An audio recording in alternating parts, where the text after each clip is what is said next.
ये जो दूसरों को उपदेश देना, दूसरों के कल्याण का ठेकेदार बन जाना, ये बहुत ही घातक खेल है। प्रवचन करना, उपदेश करना, दूसरों के मन को संतुष्ट करना, ये बहुत ही घातक खेल है भगवत प्राप्ति में। तब तक मुंह नहीं खोलना चाहिए जब तक स्वयं साक्षात्कार भगवान का ना कर ले, नहीं तो मिटिया मेट साधना को करने के लिए ये माया प्रपंच बहुत विचित्र है। तो बहुत सावधानी का ये परमार्थ मार्ग है। कभी कभी दया में चूक हो जाती है। ये दया बहुत बड़ी दैवी संपदा है, कोई साधारण नहीं है। महापुरुष अपने कल्याण की बात ना देखते हुए सामने वाले का कैसे मंगल हो, इस बात पर विचार युक्त रहते हैं। पर साधक को बहुत सावधान रहना चाहिए, इस दया रूपी सद्गुण से बचना चाहिए।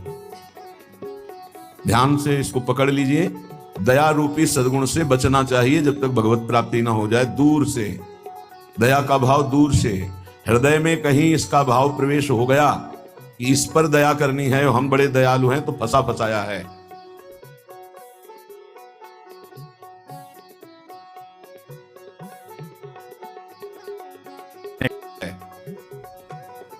भजन करने से हृदय बड़ा द्रवित हो जाता है। द्रवित हृदय में करुणा और दया की लहरें उठती रहती हैं। उसको लगता है क्या दे दूं, क्या कर दूं, कैसे ये भगवान में लग जाए। अच्छी बात है, पर व्यवहार में ये तुम्हारी बात कोई जान गया कि तुम इतने दयालु हो तो दुरुपयोग कर देगा।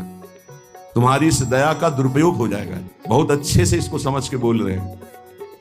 इसलिए चाहे गृहस्थ हो चाहे विरक्त हो, यदि भगवत प्राप्ति करनी है तो दया रूपी सद्गुण को हृदय में दबा दो। बाहर से निरपेक्ष और उदासीन रहो। जब कभी भगवान ऐसी सामर्थ्य दे तो निरपेक्ष होकर के उससे कोई आसक्ति न रखते हुए उपदेश कर दिया और दूरी बनाए। नजदीकी बनाया तो फंसे, ये ऐसे है प्रपंची। नजदीकी बनाया तो फंसे, और फंसे तो तुम्हारी निंदा ये करेंगे, तुम्हारे ही विपरीत चलेंगे। बहुत सावधान। जैसे डूबने वाले को बचाने वाला जाए और चतुर तैराक ना हो, चतुर इसलिए कि अपने को बचा ले, तैराक इसलिए कि उसको भी निकाल ले, तो डूबने वाला पहला काम करता है, बचाने वाले को डुबोता है और ऊपर उठ के सांस लेना चाहता है। बस ऐसे ही बहुत समुद्र में, प्रपंच में कामी क्रोधी लोभी ऐसे जो जन डूबे हुए हैं, साधु का कर्तव्य है उनको निकालना, पर परम प्रवीणता पूर्वक अपने को बचाते हुए, नहीं तो पक्का डूब जाएगा। पक्का अनुभव की बात है। संतों की जो बातें होती है छाती की बातें होती, पढ़ी लिखी बातों में उतना प्रभाव नहीं पड़ता जितना हृदय की अनुभूत बातों पर पड़ता है।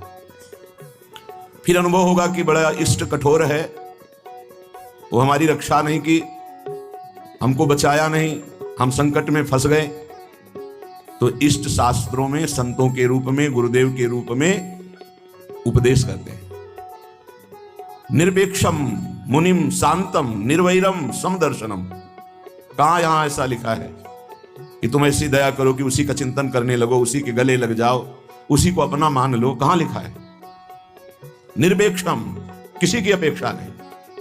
हम उपदेश कर रहे हैं, उसको पकड़ो तो आओ, जैसे हम चाहें वैसे चलो तो आओ, नहीं तो जाओ। भगवान का ही सब बनाया हुआ खेल है, भोगो खेलो, नर्क जाओ स्वर्ग जाओ, तुम्हारी रुचि। अगर मुक्त होना चाहते हो तो आज्ञा का पालन करो, निरपेक्ष रहे। निरपेक्षम मुनिम, मननशील, एक क्षण भी अपने प्रभु को ना छोड़े। इस संसार का सूत्र है। यदि आप निरपेक्ष रहे तो आपकी चरण धूल माथे पे चढ़ाएगा और आपकी आज्ञा का पालन करेगा। और यदि आपने दुलार कर दिया, उसको अपेक्षा कि ये भगवान को प्राप्त हो, ऐसी चेष्टा करके दुलार कर दिया, तो वो तुम्हारी बात को रौंद देगा। सामने वाला यदि अपना परिवर्तन नहीं चाहता तो पूरा जीवन संग दे दो तो भी उसका परिवर्तन नहीं होने वाला। अगर परिवर्तन चाहता है तो दूर से एक शब्द सुनकर उसका परिवर्तन हो जाएगा। साधु बहुत सावधान। बड़े बड़े जो संत अनुभव करके बोल गए हैं, वो अपने अनुभव से बोल रहे हैं, अपने हृदय की बात बोल रहे हैं। आप पकड़ लोगे तो आपका चिंतन नहीं बर्बाद होगा, वो अनुभूत बात आपको माया से बचा लेगी। सदैव अपने इष्ट देव के विचार में रहना चाहिए। भूल ये हो जाती है कि मुझे प्रभु न मानकर उसका कल्याण करने का ठेका ले लेते हैं, हम इसका उद्धार कर सकते हैं। भूल हो गई। हमारे प्रभु आए शिष्य का रोल करते हुए, स्वांग करते हुए, तो स्वांग मात्र करना गुरु का असली बात नहीं है। गुरु शिष्य एक ही परमात्मा तत्व विराजमान है, असली बात है। ये भूल हो जाती है। कैसे ये संभले, कैसे ये दुखों से निवृत्त हो, कैसे भगवान को प्राप्त हो। थोड़ा बस उसके अनुकूल हो गए, वो तुम्हारी हर बात रौंद देगा, तुम्हें सेवक बना देगा, अपना गुलाम बना देगा। मान लेना हमारी बात, दिमाग में लिख लेना। एक साधारण विषयी आदमी तुम्हें अपना गुलाम बना सकता है। कैसे? उसकी अनुकूलता को यदि तुमने परोसा, बस वो तुम्हारी आज्ञा का उल्लंघन कर देगा। ऐसे सात्विक जन बहुत कम होते हैं जो ये बात सोचे कि ये किसी की तरफ देखते नहीं, किसी से बोलते नहीं। इन्होंने हमारी तरफ देखा, हमसे बोले, बात किया, अहो भाग गया। ये हम अपने अनुभव की बात और संतों के अनुभव की बात करते हैं जो माया मुक्त हैं। किसी को उपदेश देकर निरपेक्ष हो जाना, यही उसके कल्याण का स्वरूप है। उसको दुलार करना अपने और उसके दोनों के पतन का रास्ता है पक्का। संसार में कहीं कोई भी यदि भगवत मार्ग में चलना चाहता है तो वो शब्द पकड़कर निकल जाएगा माया से। और अगर गुरुजनों के, महापुरुषों के वचनों को नहीं माना तो हम लौट जाएं उसके चरणों में, हमारे ऊपर से खेले, तो भी वो कल्याण को प्राप्त नहीं हो सकता, क्योंकि वो वचन का पालन नहीं कर रहा।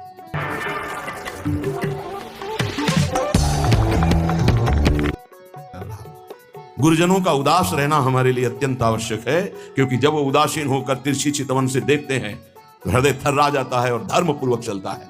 और जब गुरुदेव मुस्कुरा देते हैं तो उसका उल्टा फल होता है, हमें गर्व हो जाता है और हम उनकी आज्ञा का उल्लंघन कर देते हैं।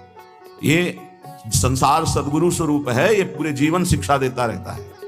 इसलिए हम बैरागी, भगवत मार्ग के अनुरागी या गृहस्थ में जो वैष्णवजन हैं, उनको ये जो दूसरों को उपदेश देना, दूसरों के कल्याण का ठेकेदार बन जाना, ये बहुत ही घातक खेल है।